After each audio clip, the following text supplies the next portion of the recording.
What's up, impossible investigators? Ready to open another dead case? Today, we're unraveling the terrifying story of a serial killer who hid in plain sight for decades. A man who seemed like the perfect neighbor, the family man, the community leader, but who was, in reality, a ruthless monster. We're talking about Dennis Rader, better known as the BTK killer, an acronym for Bind, Torture, Kill. He terrorized the city of Wichita, Kansas for years, taunting the police and media with disturbing letters and messages until a fatal mistake led him to justice. To understand how Dennis Rader managed to hide in plain sight for so long, we need to go back to the beginning, to the first signs of the darkness taking shape. Dennis Lynn Rader was born on March 9, 1945 in Pittsburgh, Kansas. He was the eldest of 4 children. From childhood, Dennis exhibited unusual and disturbing behaviors. He was known for torturing family pets, a classic red flag in serial killers. He also had a fetish for women's clothing and for binding things, including animals. His childhood was relatively normal on the surface. He attended church and was a member of the Boy Scouts. However, beneath that facade of normalcy, Dennis struggled with dark sexual fantasies and a growing desire for control and domination. He was a voyeur, secretly observing women and feeding his twisted imagination.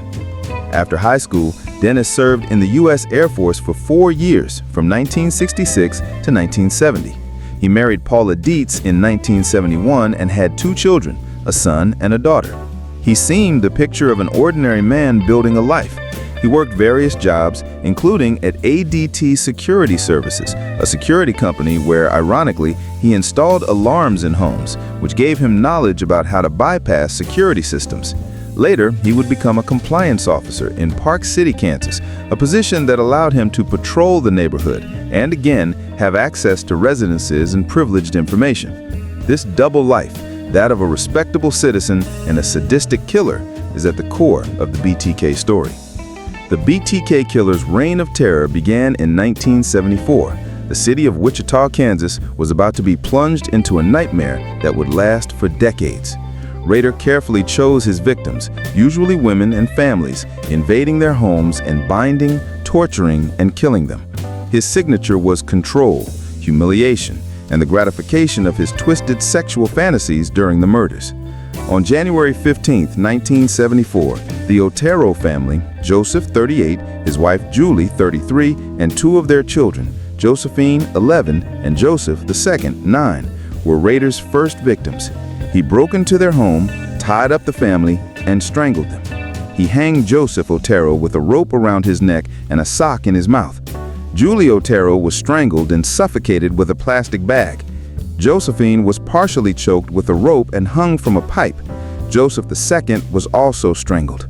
The crime was brutal and seemingly without motive, shocking the small community. The police were baffled, with no leads. However, what the police didn't know at the time was that the killer was just beginning his macabre career. Rader was obsessed with the fame and recognition of his crimes. He began sending letters to the police and the media, detailing his murders and mocking the investigations. It was in these letters that he coined his own nickname, BTK, a direct reference to his method of bind, torture, kill. He wanted to be noticed, admired, and feared. On April 4, 1974, Rader committed his second murder. Catherine Bright, 21, and her brother Kevin, 16, were attacked in their home. Rader attempted to strangle Catherine, but the rope broke. He then stabbed her to death. Kevin managed to fight back and escape, but he was shot by Rader. Miraculously, Kevin Bright survived the attack, becoming the first and only known victim to escape Rader alive. His testimony was vital, but the cunning killer managed to disappear again. The terror continued. In 1977, Rader killed 2 more women. On March 17th, he broke into the home of Shirley Vian, 24, tied her up and strangled her. And on December 8th, he abducted Nancy Fox, 25, from her home, strangled her, and left her body in an alley. After Nancy Fox's murder, Rader called 911 from a payphone to report the crime, giving the body's location, an audacious move to draw attention and control the narrative. He wanted the police to know he was there, playing games with them.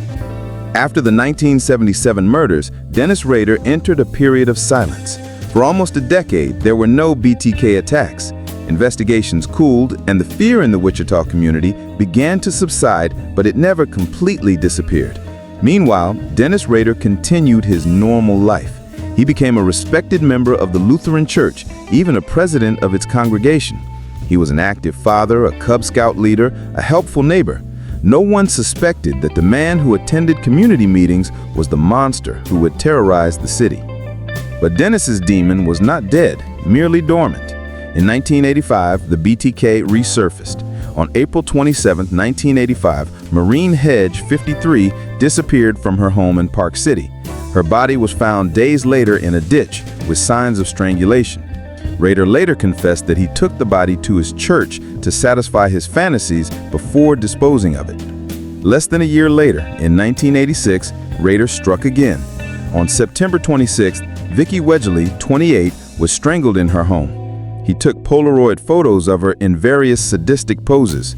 And on January 19, 1991, Dolores Davis, 62, was his last known victim. She was found strangled and bound in her home. After Dolores Davis's murder, Rader seemingly ceased his crimes. For 13 years, he remained silent. The Wichita police and the public believed the BTK had died, was imprisoned, or had simply stopped. In 2004, after a long period of inactivity, the BTK killer resurfaced, rekindling terror in Wichita and, once again, taunting the police and media. He began sending letters and packages to the media and the Wichita Police Department. He sent personal items of victims, photos, even puzzles and cryptic keys. He seemed to enjoy the cat-and-mouse game, the attention he received. He boasted about his crimes and his cleverness in evading authorities for so long. The police assembled a task force dedicated to the BTK case, but with each new communication, frustration mounted. They needed a mistake, a clue that Rader couldn't disguise. Rader's mistake came in 2005. In one of his communications, he asked the police if it would be safe to send them a floppy disk and if it could be traced. The police publicly responded through the media that it would be safe, hoping he would fall into the trap, and he did. On February 16, 2005, Rader sent a floppy disk to a Wichita TV station. On it, the police found data that, unbeknownst to Rader, was the key to his capture. The floppy disk contained metadata from a Microsoft Word document. This metadata, often overlooked, revealed crucial information.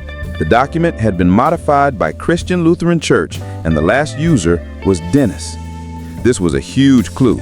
Investigators knew that Christian Lutheran Church was the church where Dennis Rader served as president of the council.